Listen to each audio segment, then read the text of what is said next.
Bismillahirrahmanirrahim.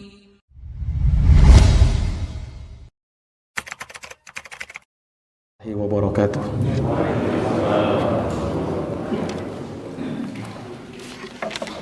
Alhamdulillah. Alhamdulillahi rabbil alamin. Wa bihi nasta'in ala umuri dunya waddin. Asyhadu an la ilaha illallah wahdahu la syarikalah. Ilahul awwalina wal akhirin. Wa asyhadu anna Muhammadan abduhu wa rasuluhu shadiqul amin. Sallallahu alaihi wa ala alihi wa sahbihi wa man tabi'ahum bi ihsanin ila yaumiddin wa sallama tasliman katsira, amma ba'd.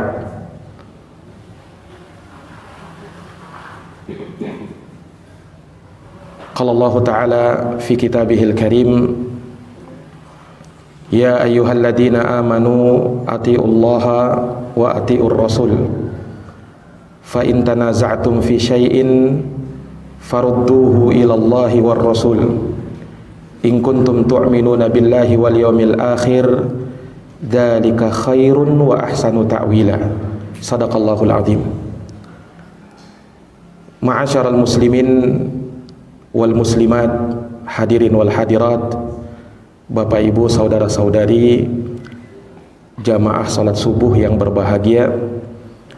Alhamdulillah, alhamdulillahi bi ni'matihi tatimmus shalihat. Segala puji hanya bagi Allah yang dengan nikmat-nikmatnya tertunai segala amal-amal kebajikan.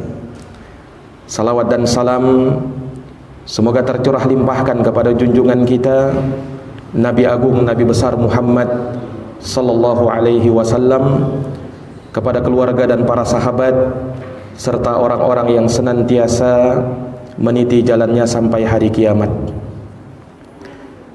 Ma'asyaral muslimin wal muslimat, hadirin wal hadirat, jamaah Masjid At-Tanwir yang dirahmati dan dimuliakan oleh Allah. Kita bersyukur kepada Allah Subhanahu wa taala di pagi hari yang berbahagia ini, dengan taufik dari Allah kita dapat menjalankan salat subuh secara berjamaah. Salat yang dipersaksikan oleh para malaikat, yang disebutkan di dalam Quran, wa qur'anal fajr inna qur'anal fajri kana masyhuda. Dan tegakkanlah salat subuh itu, karena sesungguhnya salat subuh itu dipersaksikan oleh para malaikat. Ini ayat diperjelas lagi oleh Nabi sallallahu alaihi wasallam dalam hadis yang diriwayatkan oleh Imam Al-Bukhari dan Imam Muslim. Nabi sallallahu alaihi wasallam bersabda, wa tajtami'u malaikatul laili wa malaikatun nahari fi salatil fajri. Dan berkumpul, kata Nabi, malaikat di malam hari dan malaikat di siang hari pada salat subuh. Inilah yang menunjukkan bahwa salat subuh itu masyhuda, dipersaksikan oleh malaikat Allah Subhanahu wa taala.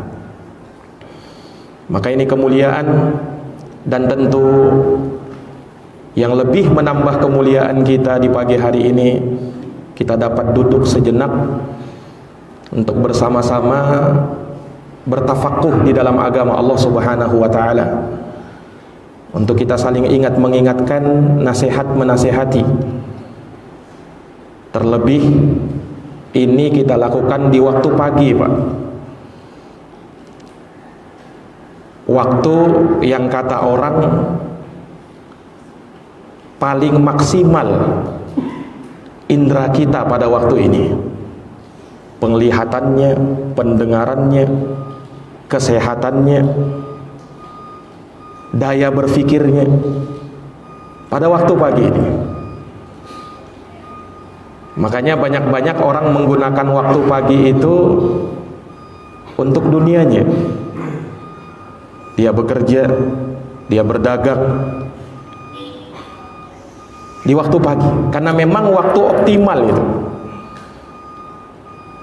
Dan biasanya banyak orang menggunakan waktu sisa itu untuk belajar agama, baru di waktu-waktu sisa, di sisa-sisa umur, di waktu yang sudah mulai ngantuk, baru kita mau baca Quran itu terkadang. Nah, maka kita bersyukur kepada Allah Subhanahu wa Ta'ala, di waktu optimal seperti ini kita mampu memanfaatkannya untuk belajar agama. Ada sebuah hadis diriwayatkan dari sahabat Abu Umamah. Hadis ini dikeluarkan oleh Imam Al-Mundiri, juga dikeluarkan oleh Imam At-Tabrani dan Imam Al-Hakim. Hadisnya disahihkan oleh Syekh Al-Albani. Nabi SAW pernah bersabda, "Man ghada ilal masjid la yuridu illa ayyata'allama khairan aw yu'allimah kana ka ajri hajin taman hajjatuh." Kata Nabi SAW, barang siapa yang pergi ke masjid, tidak ada yang dia inginkan kecuali untuk belajar kebaikan atau mengajarkannya. Lihat pahalanya. Kana lahu, maka baginya, kata Nabi SAW, ka ajri hajin taman hajjatuh, seperti orang yang haji sempurna hajinya. Allahu Akbar. Ini hadis disahihkan oleh Syekh Al-Albani. Ini bisa jadi motivasi kita untuk belajar di pagi ini, Pak. Dan itu beliau sebutkan dalam Sahihut Targhib nomor hadis 86. Di hadis setelahnya beliau sebutkan juga mirip dengan ini, tapi dengan keutamaan yang berbeda. Bahwa Nabi SAW bersabda, "Man dakhala masjidana hadhi." Barang siapa yang masuk ke masjidku ini, kata Nabi SAW, liyata'allama khairan aw liyu'allimah. Dia masuk masjid untuk belajar atau untuk mengajar. Maka kata Nabi SAW, kana kal mujahid fi sabilillah. Maka dia sama seperti orang yang berjihad di jalan Allah Subhanahu wa Ta'ala. Ini banyak keutamaannya, Pak. Apalagi kalau kita mau menyinggung hadits-hadits tentang keutamaan ilmu itu. Wah, ini luar biasa sudah. Para jamaah sekalian yang dirahmati dan dimuliakan oleh Allah Subhanahu wa Ta'ala, Allah Subhanahu wa Ta'ala menciptakan manusia berbeda-beda, dan itu memang sudah menjadi sunnatullah. Allah jadikan setiap makhluknya berbeda-beda, beda jenisnya, beda bentuknya, beda pemikirannya, beda pemahamannya. Allah jadikan makhluknya seperti itu, dan tentunya ini tidak lepas dari hikmah Allah Subhanahu wa Ta'ala menciptakan manusia seperti itu. Dan ini sangat banyak Allah Subhanahu wa Ta'ala singgung dalam Quran. Misalnya Allah Subhanahu wa Ta'ala berfirman, "Walau sya'allahu laja'alakum ummatan wahidah wala yazaluna mukhtalifin."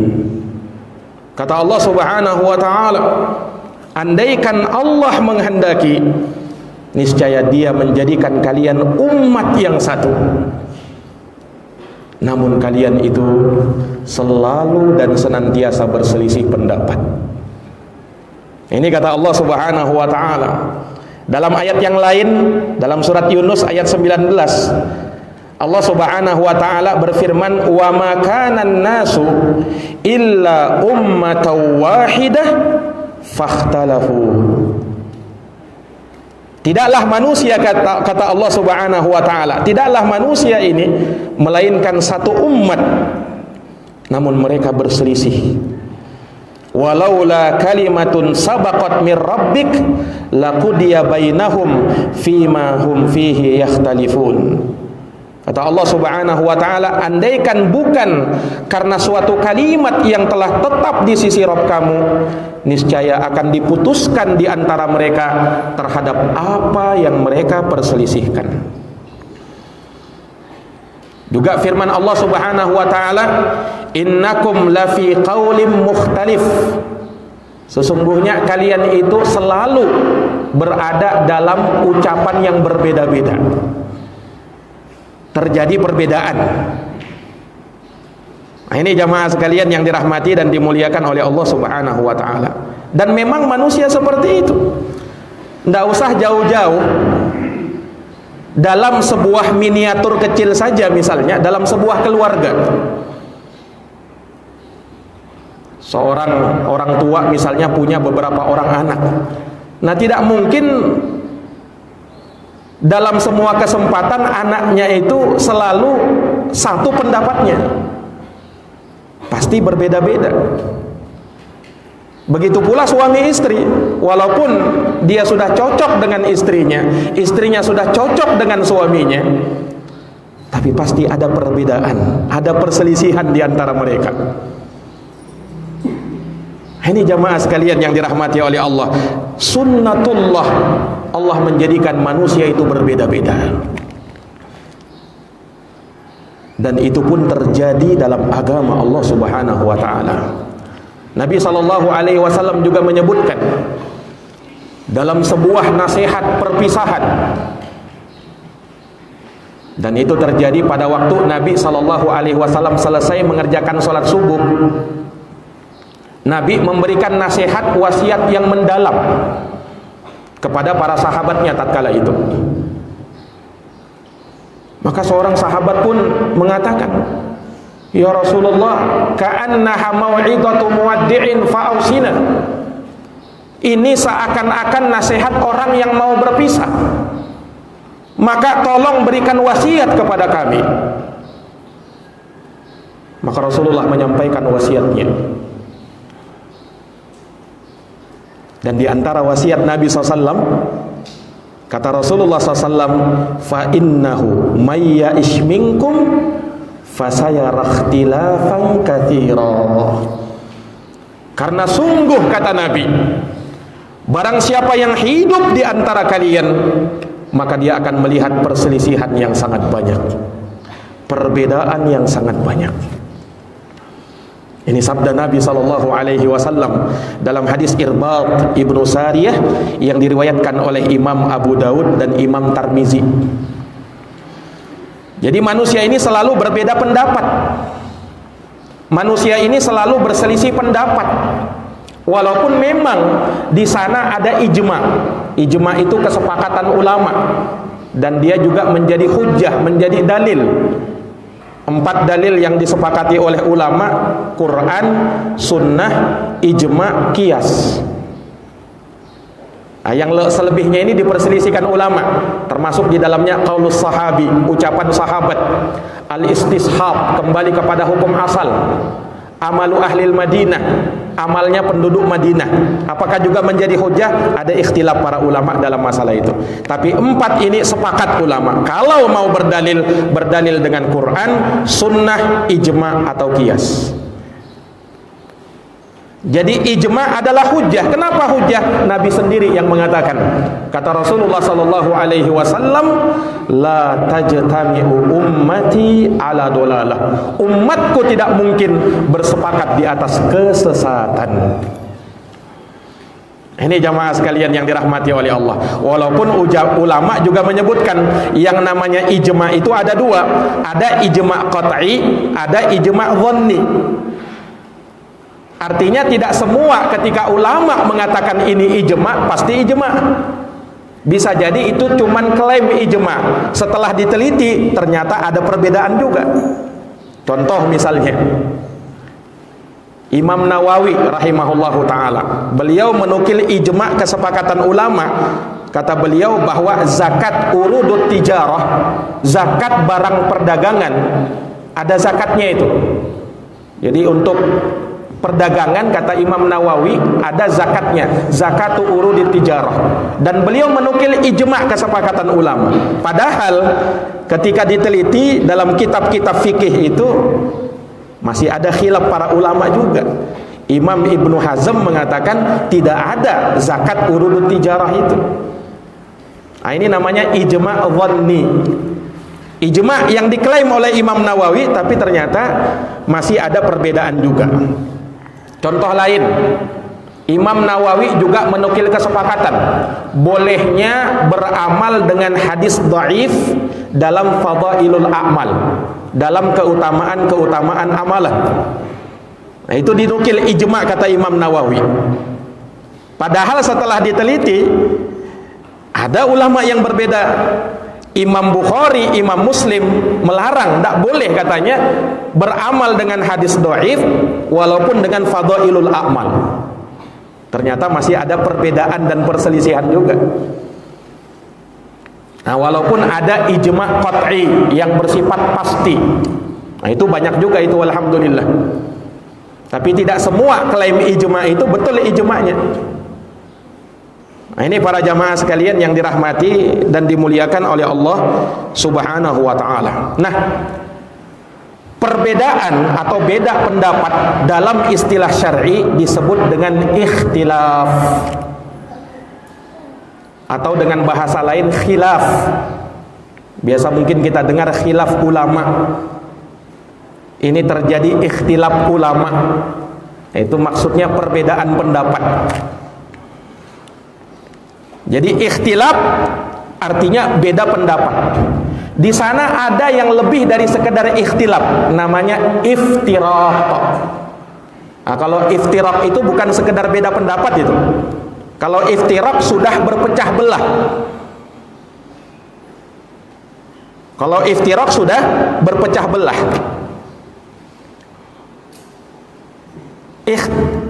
Iftiraq itu bersifat lebih umum, beda dengan ikhtilaf. Kalau iftiraq akarnya dari ikhtilaf, perpecahan muaranya dari beda pendapat. Tapi tidak semua ikhtilaf bisa memunculkan iftiraq. Ada orang yang berikhtilaf, berbeda pendapat, tapi dia masih bisa bersatu. Tidak terjadi iftiraq, tidak terjadi perpecahan. Nah, inilah yang diharapkan sebenarnya. Boleh kita beda pendapat, tapi jangan sampai memunculkan iftiraq. Jangan sampai kita itu berpecah belah satu sama lain. Ini para jamaah sekalian yang dirahmati dan dimuliakan oleh Allah Subhanahu wa ta'ala. Makanya diperlukan sikap toleransi, dan perlu ilmu memang untuk melihat mana memang yang ikhtilaf yang diperbolehkan, mana ikhtilaf yang tidak diperbolehkan. Jadi tidak semua ikhtilaf itu kemudian kita langsung ya harus saling menghargai lah.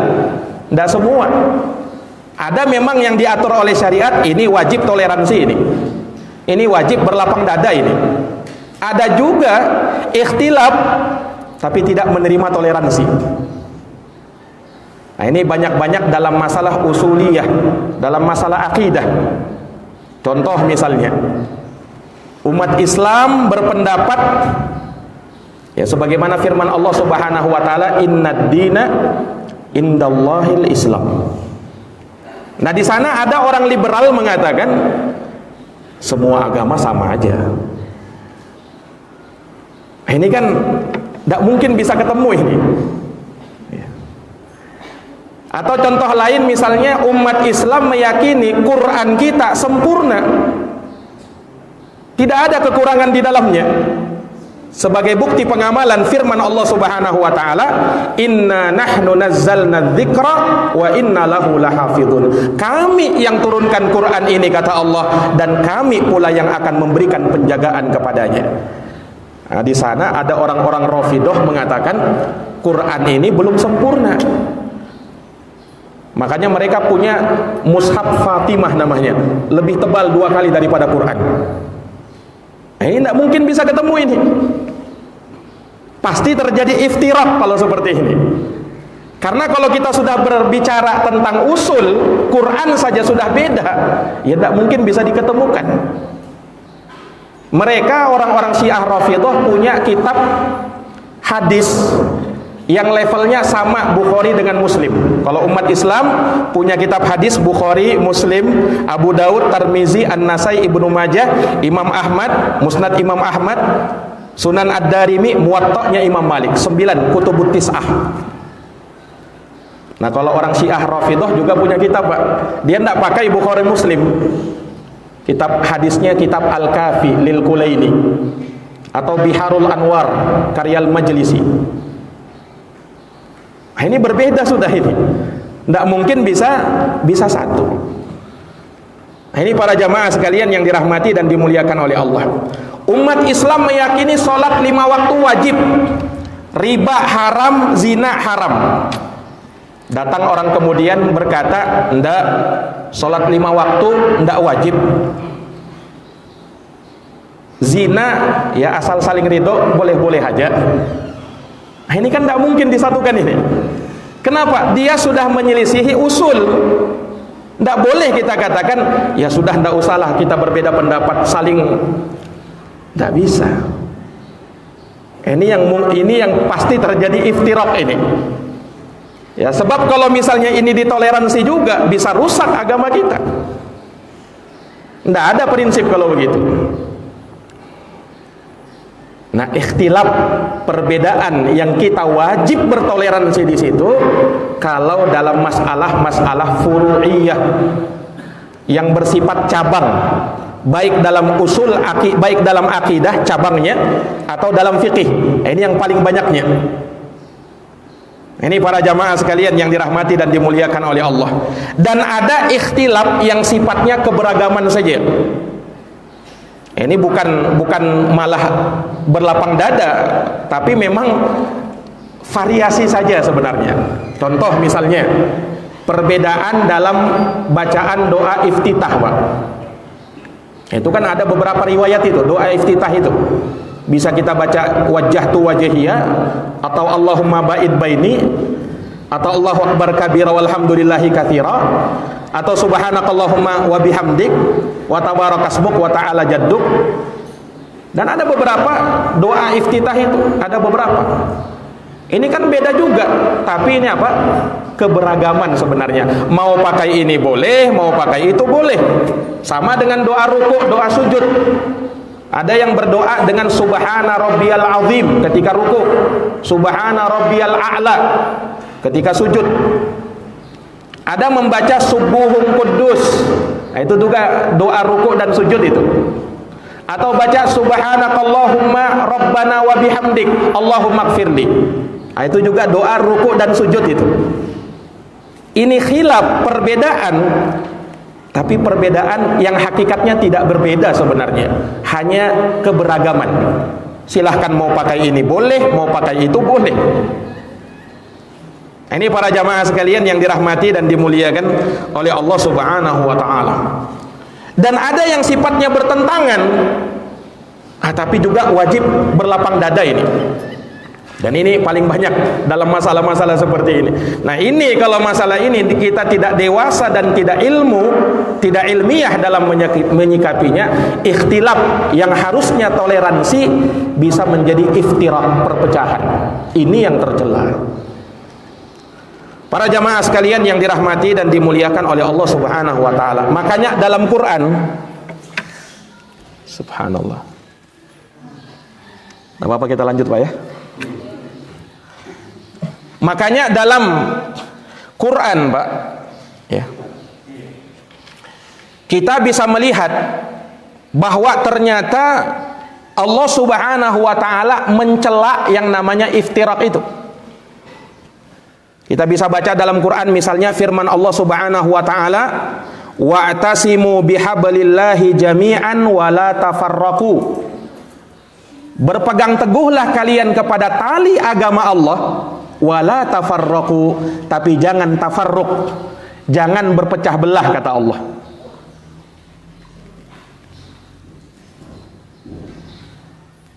Ini Allah melarang dari perpecahan. Juga misalnya seperti firman Allah Subhanahu wa taala, Wala takunu kalladina tafarraqu wakhtalafu min ba'di ma ja'ahumul bayyinat wa ulaika lahum adzabun azim. Dan janganlah kalian itu seperti orang-orang yang berselisih, orang-orang yang berpecah belah setelah datang kepada mereka al-bayyinat, keterangan-keterangan yang jelas. Wa ulaika lahum adzabun azim. Mereka itulah orang-orang yang mendapatkan azab yang pedih. Ini jamaah sekalian yang dirahmati oleh Allah. Dalam ayat yang lain Allah Subhanahu wa taala menyebutkan bahwa tafarruq, perpecahan, iftiraq ini merupakan sifatnya orang-orang musyrikin, bukan sifatnya umat Islam. Kata Allah Subhanahu wa taala, "Wala takunu minal musyrikin." Dan jangan kalian seperti orang-orang musyrikin. Bagaimana sifat mereka? Minal ladina farraqu dinahum wa kanu syi'a. Yaitu orang-orang yang mereka memecah belah agama mereka sehingga menjadi berkelompok-berkelompok, bergolongan-bergolongan, beraliran-beraliran. Kullu hizbin bima ladaihim farihun. Setiap golongan, setiap kelompok merasa bangga dengan apa yang ada pada kelompoknya sendiri. Nah, jadi ini Allah Subhanahu wa taala mencela yang namanya iftiraq. Atau di dalam hadis yang dikenal dengan iftiraqul ummah. Dalam hadis Abu Hurairah radhiyallahu anhu dan juga datang dari sahabat Muawiyah bin Abi Sufyan, Nabi sallallahu alaihi wasallam bersabda, "Iftaraqatil yahud ala ihda wa sab'ina firqah." Orang-orang Yahudi terpecah belah menjadi 71 golongan. Bahasanya iftiraq, terpecah belah. Waftaraqatin nasara ala snataini wa sab'ina firqah.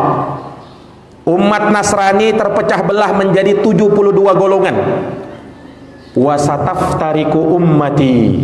Nah ini, umatku akan terpecah kata Nabi ala thalathin wa sab'ina firqah, menjadi 73 golongan. Menjadi 73 golongan.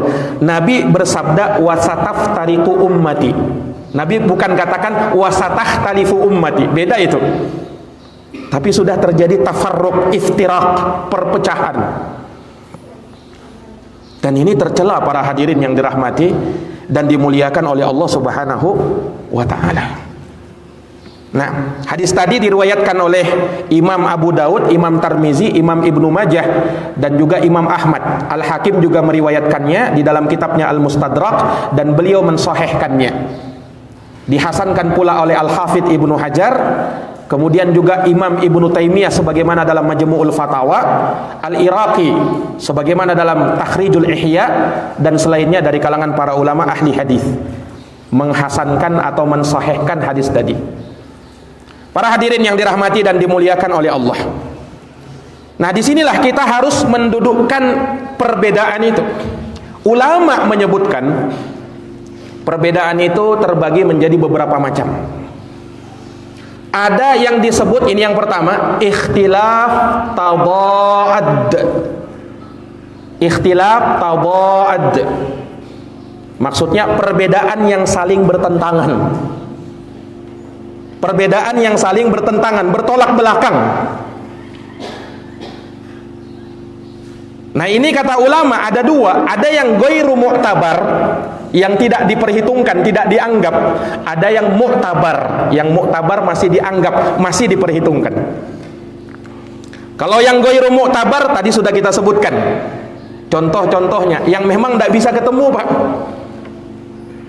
Yang memang tidak bisa ketemu. Umat Islam berpendapat sholat 5 waktu wajib.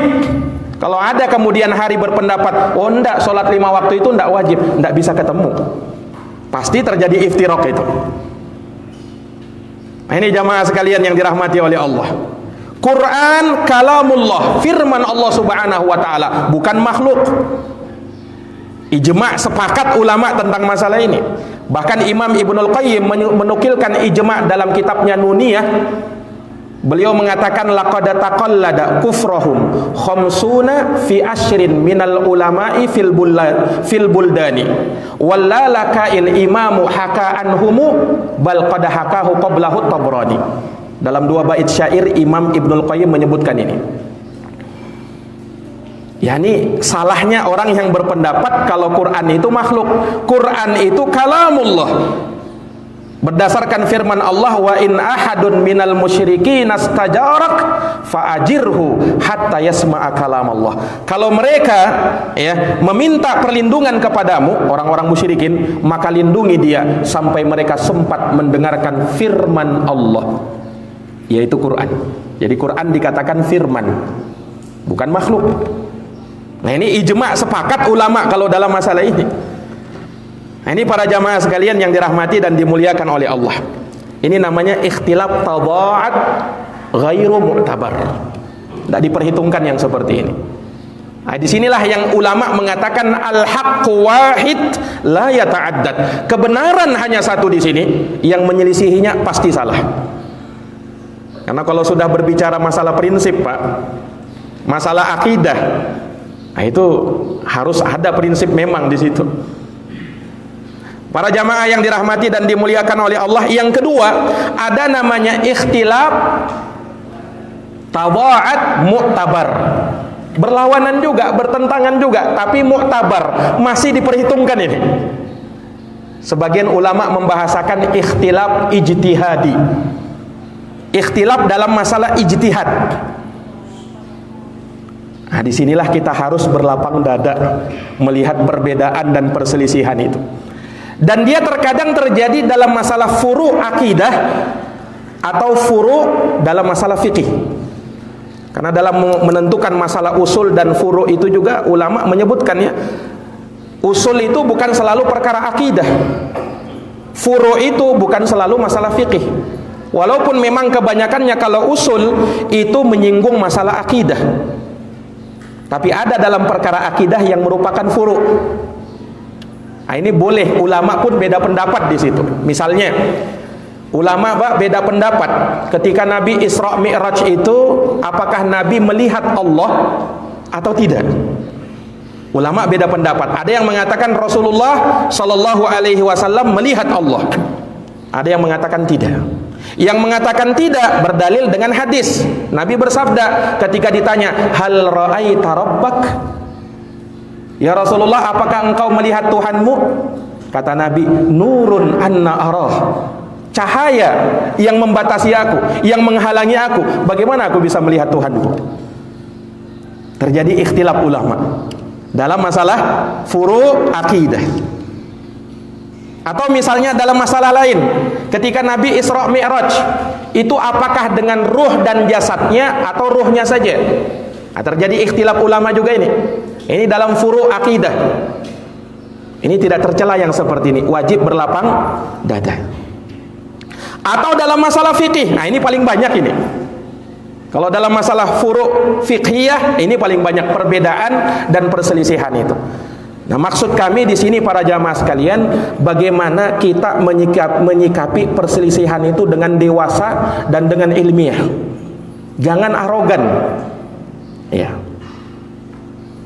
Nah, ulama menyebutkan terkait dengan masalah ikhtilaf ijtihadi ini dalam banyak permasalahan-permasalahan fikih. Dan memang kalau kita kaji fikih, Pak, oh itu luar biasa ikhtilaf para ulama. Apalagi kalau kita sudah mengkaji fikih muqarin, perbandingan madhab ulama itu. Sangat banyak kita lihat perselisihan-perselisihan ulama itu. Sampai ulama Imam Abu Qatadah mengatakan, "Malam ya'rif ikhtilafal fuqaha lam yashumma anfuhul fiqh." Siapa yang belum melihat, mengetahui ikhtilaf para ulama dalam fikih, hidungnya ini belum mencium ilmu fikih. Belum tahu dia ilmu fikih kalau dia belum tahu ikhtilaf itu. Karena memang terjadi perbedaan. Makanya kita kenal dalam Islam itu ada madhab Hanafi, ada madhab Maliki, ada madhab Syafi'i, ada madhab Hambali. Ini perbedaan madhab ini. Dan madhab ulama itu sebenarnya bukan 4 saja. Ada madhabnya Ibnul Mubarak, ada madhabnya Sufyan As-Sauri, ada madhabnya Sufyan Ibnu Uyainah, ada madhabnya Al-Laits Ibnu Sa'ad, dan banyak madhab ulama itu. Tapi memang yang terkenal 4 ini. Yang terkenal memang 4 ini. Nah kalau kita lihat Pak, 4 ulama ini, Abu Hanifah, madhabnya Hanafi, kemudian Imam Malik bin Anas, Abu Abdullah, madhabnya Maliki, Imam Syafi'i, Muhammad bin Idris Asy-Syafi'i, Abu Abdullah, kemudian Imam Ahmad, bin Muhammad bin Hambal, juga Abu Abdullah. Ini mereka saling guru dan murid sebenarnya mereka ini. Imam Syafi'i gurunya Imam Ahmad, Imam Malik gurunya Imam Syafi'i, Imam Abu Hanifah gurunya Imam Malik, dan Imam Malik juga gurunya Imam Syafi'i. Saling guru murid mereka ini. Tapi kok bisa terjadi perbedaan itu ya, perselisihan itu? Memang demikianlah, kita tadi sebutkan di awal, manusia itu selalu beda pendapat. Memang Allah tidak ciptakan mereka itu dalam satu pemahaman. Iya. Dan memang ada sebab-sebab terjadinya ikhtilaf itu, Pak. Apalagi di zaman dulu yang hadis memang tidak terkumpul seperti sekarang ini. Salah satu contoh misalnya Imam Malik rahimahullahu ta'ala berpendapat bid'ah puasa 6 hari bulan Syawal. Itu madhab Imam Malik itu. Bid'ah puasa 6 hari bulan Syawal. Loh kok kenapa Imam Malik bisa berpendapat begitu? Padahal hadisnya jelas. Dalam hadis riwayat Muslim, man shoma ramadhana, siapa yang puasa bulan Ramadan, summa atba'ahu sittan min Syawal, lalu dia ikutkan puasa 6 hari bulan Syawal, faka'annama shomad dahr, seakan-akan dia puasa 1 tahun penuh. Loh kenapa Imam Malik bisa berpendapat bid'ah puasa 6 hari bulan Syawal? Kenapa? Nah, ulama menyebutkan, di antaranya Imam Ibnu Abdul Bar, yang juga ulama, salah satu ulama dari madhab Maliki. Kata Imam Ibnu Abdul Bar, hadis riwayat Muslim tadi belum sampai ke telinganya Imam Malik. Nah itu yang menyebabkan terjadinya perbedaan. Kan kalau dulu Pak tidak seperti zaman sekarang ini. Kita mau lihat hadis itu gampang sekali, ya kan? Sudah terbukukan, sudah terkumpulkan. Kalau dulu di zaman Imam Malik tidak ada Bukhari Muslim, tidak ada Sunan Abu Daud, Sunan Tirmizi, karena mereka belakangan ini. Imam Malik lebih senior. Nah, maka jadi wajar terkadang ada hadis yang belum sampai kepada Imam Malik. Bahkan Abu Hanifah terkenal madhab beliau dengan sebutan Ashabur Ra'yi, yang memang menggunakan akal, kias. Imam Abu Hanifah itu sangat cerdas orangnya. Beliau menguasai dalam masalah kias. Makanya dalam madhab Abu Hanifah banyak kias-kias di situ. Kenapa? Dalil yang sampai kepada Imam Abu Hanifah sedikit. Sampai-sampai Imam Abu Hanifah berpendapat tumakninah dalam solat bukan rukun solat. Padahal kita tahu kan tumakninah itu rukun solat. Abu Hanifah berpendapat bukan rukun solat. Kenapa? Hadis tentang tumakninah belum sampai ke telinganya Imam Malik. Imam Abu Hanifah. Terjadilah perbedaan pendapat itu. Jadi ada sebab yang melatar belakangi, Pak, terjadinya perbedaan pendapat. Contoh lain misalnya, beda pandangan dalam masalah menilai sebuah hadis. Contoh, dalam masalah fikih, ulama menyebutkan hukum menyentuh kemaluan, batal wudu atau enggak ini. Ada 2 hadis yang seolah-olah bertentangan. Yang pertama hadis Busrah bintu Sofwan. Nabi bersabda, man massa dzakarahu falyatawadda. Siapa yang menyentuh kemaluannya maka batal wudunya. Wajib dia wudu lagi. Nah, ini hadisnya seakan-akan menyentuh kemaluan wajib wudu, batal wudunya. Tapi dalam hadis Talq bin Ali dari bapaknya, Nabi pernah ditanya, ya Rasulullah, bagaimana hukum nyentuh kemaluan? Kata Rasulullah SAW, hal huwa illa bid'atun minka. Itu tidak lain dan tidak bukan cuman bahagian dari anggota badanmu, kata Nabi. Maksudnya Nabi apa? Ya tidak batal wudunya. Nah ini kan saling kontradiksi, Pak. Satu hadis mengatakan batal wudunya, yang satu mengatakan apa? Tidak batal wudunya. Nah ulama dalam hal ini beda pendapat. Ada yang menempuh jalan tarjih. Jalan tarjih bagaimana? hadis Busrah bintu Sofwan lebih diamalkan. Kenapa? Karena dia lebih terakhir datang. Sehingga hadisnya Talq bin Ali dimansuh dengan hadis Busrah bintu Sofwan, sehingga sebagian ulama berpendapat nyentuh kemaluan membatalkan wudu. Sebagian mengatakan enggak, diamalkan hadis Talq bin Ali. Nah, terjadi perbedaan. Ada juga yang menempuh jalan tarjih dengan berbeda juga. Ada yang mengatakan dua-duanya diamalkan. Bagaimana caranya? Dijamakkan, dikompromikan. Kita katakan bahwa nyentuh kemaluan kalau dengan pelapis tersentuh tidak batal wudu. Yang batal itu kalau menyentuh langsung, batal wudunya.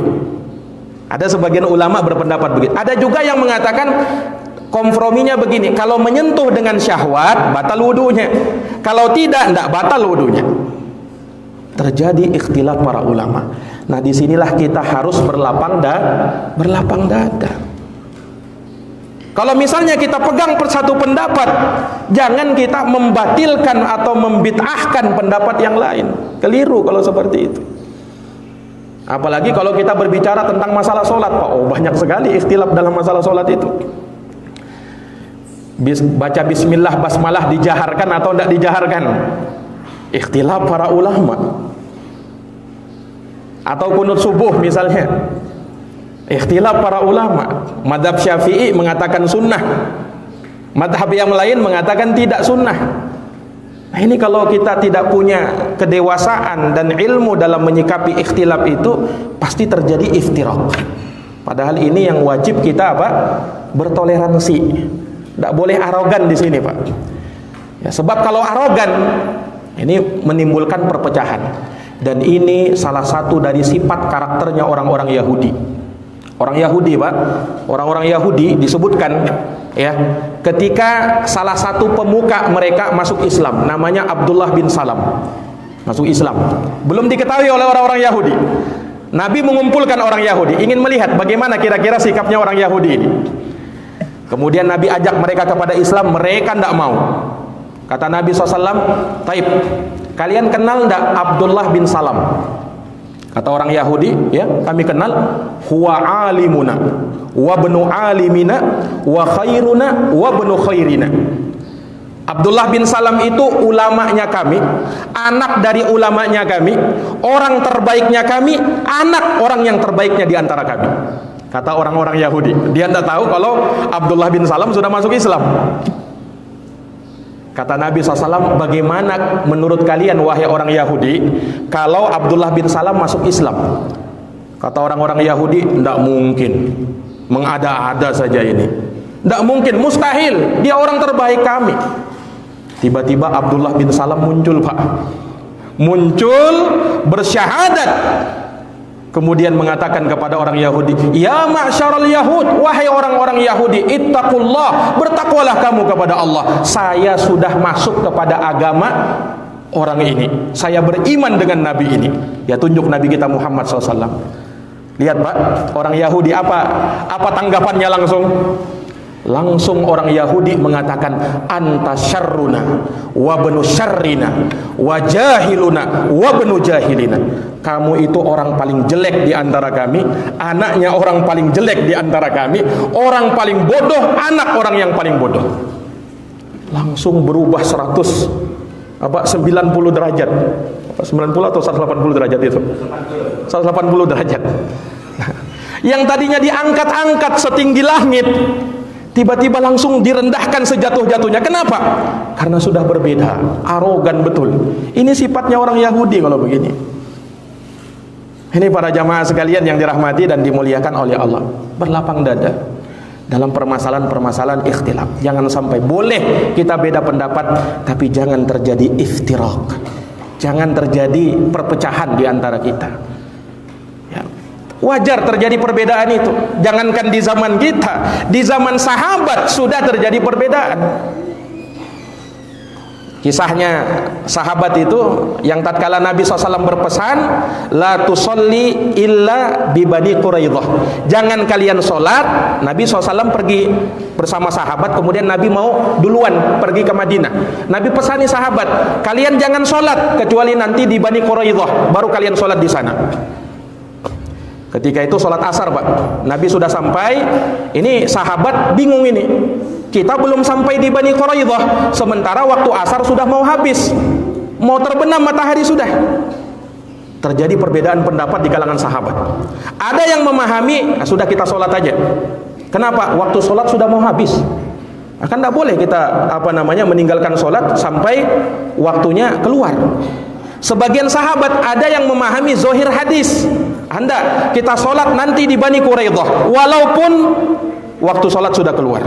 Karena Nabi tegas mengatakan, jangan kamu sholat kecuali di Bani Quraidah. Antara sahabat beda pendapat, Pak. Jadi ada ketika itu yang sholat duluan, ada yang sholatnya belakangan. Nah, berita ini, kejadian ini sampai kepada Nabi SAW. Apa sikap Nabi?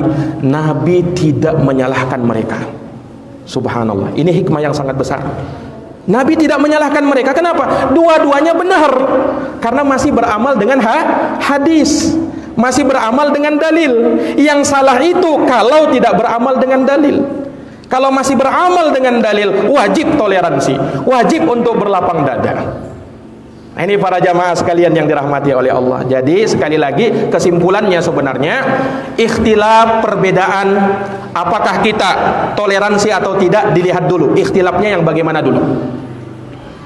Menerima perbedaan atau enggak? Kalau tidak, maka disinilah ya kita mempertahankan prinsip. Dan kalau misalnya hal tersebut terjadi dalam khilaf yang mu'tabar, khilaf yang qawi, kita harus berlapang dada. Beda boleh, tapi jangan sampai terjadi yang namanya iftiraq. Ayat yang tadi kami bacakan di awal, fa in tanaza'tum fi syai'in, kalau kalian berselisih pendapat dalam suatu permasalahan, farudduhu ilallahi war rasul, kembalikan dia kepada Allah dan Rasulnya. In kuntum tu'minuna billahi wal yawmil akhir, ini jika kalian beriman kepada Allah dan hari akhir, dzalika khairun wa ahsanu ta'wila, yang demikian itulah yang terbaik dan paling bagus akibat di belakangnya. Mudah-mudahan bermanfaat. Demikian yang bisa kami sampaikan. Tak lupa kami ucapkan jazakumullah khairan atas segenap pengurus Masjid At-Tanwir, kepada Ustadz Indra Cahyadi, dan kepada semua yang menjadi sebab terselenggaranya kegiatan yang mulia ini. Semoga Allah Subhanahu wa taala senantiasa memberikan taufik ya kepada kita, dan semoga Allah Subhanahu wa taala senantiasa mengumpulkan kita di atas ketaatan, di atas ketakwaan kepada Allah Subhanahu wa taala. Amin ya rabbal alamin. Demikian, wallahu a'lam bishawab. Wassalamualaikum warahmatullahi wabarakatuh.